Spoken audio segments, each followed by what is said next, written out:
Not everyone has the time to sit and read, and that's okay. So we're bringing the words straight to you. This is Behind the Wall blog reading, where we share powerful stories straight from those impacted by the system. The voices of the incarcerated deserve to be heard in every way possible. You can find this blog and more at manumit.me.com. Today, we're reading The Systemic Torture of Prisoners. Listen closely, because this is their reality. Hello, everyone. Greetings. I did a blog, but I just want to go ahead and dictate it or read it. Rather, I'll read it just for you guys. I titled it The Systemic Torture of Prisoners. I recently heard about the conviction of a federal correctional officer at USP Big Sandy. One of them, Terry Melvin, pled guilty to beating an inmate. It wasn't some one-off incident. This was policy. Melvin pled guilty to conspiracy to violate the civil rights of prisoners, depriving them of their constitutional rights to be free from cruel and unusual punishment. In his plea, he acknowledged that there was an unofficial but well-known practice at Big Sandy. Staff regularly brutalized prisoners. Now, they might try to tell you that this all started in 2021. That's a lie. I was at USP Big Sandy from 2014 to 2020, and I can tell you from firsthand experience this kind of violence has been happening well before the Melvin conspiracy. USP Big Sandy, like most mid-Atlanta federal penitentiaries, has a long history of staff brutality against prisoners. And let's be real, black prisoners bear the worst of it. I've often wondered why the abuse seems to be disproportionately inflicted on black prisoners. Maybe it's because Kentucky is mostly white, and many of the correctional officers have never even encountered a black person before working at the prison. They admitted as much, telling me, I've never saw a black person in real life until I started working here. Bias, sure, but bias alone doesn't explain it.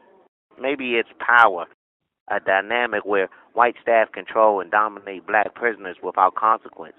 I've seen them call black men niggers like it was nothing. I've I've seen them beat men while they were handcuffed. I've seen them torture men in ways that would break most people's spirit. I've seen what real evil looks like. Before I left Big Sandy, I was in a special housing unit known as the Hole. It's called the Shoe, but it's known as the Hole.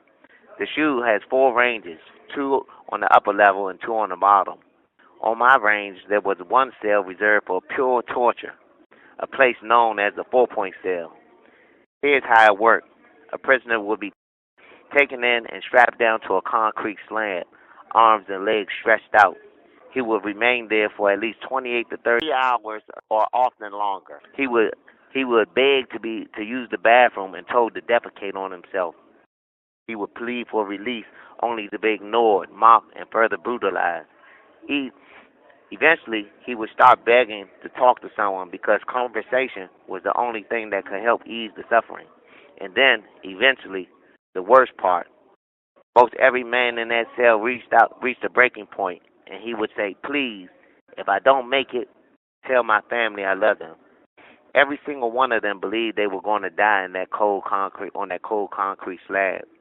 When a man was placed in 4 points, we we know what to do. We took shifts talking to him. If one of us got tired, another prisoner would pick up the conversation. We would do what we could to keep his mind from breaking. The guards didn't just ignore their cries. They loved hearing it. They checked in every 15 minutes, and every hour they do a physical check, which was usually just another excuse to inflict more pain. They would press mace-covered shields onto the prisoner's face. They would tighten the restraints to the point of cutting off circulation. They would fake medical exams just to inflict more suffering. They would laugh. And there was one thing the guards hated most: the men who refused to scream, the men who took the torture in silent stoicism. They gave the rest of us hope. Terry Melvin admitted in his plea that prisoners were brought to offices with no security cameras and beaten. One man, identified as JB, had asked for protective custody. Here's what happened next. Melvin turned to another officer, MC, and said he was tired of this. MC punched JB in the face. Another officer held JB against the wall. Melvin punched him. MC and others kicked and stomped him in the stomach and face. And why? Because they could.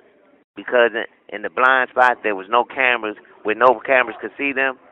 They had full control. Melvin's plea also revealed something even darker. He was paid between $6,000 to $8,000 to beat prisoners. That's when it all clicked. This wasn't just racism. It wasn't just power. It wasn't just sadism. It was business. They were getting extra money on top of their government salaries to torture human beings. Which brings me to my final question. What kind of person does this? What kind of person takes a job where they can legally brutalize people? What kind of person enjoys it so much that they'll do it for extra cash? What kind of person watches men scream for help, beg them to say please, and then deny them even that? This isn't a case of a few bad apples. This is a culture of brutality, a system that encourages and rewards cruelty.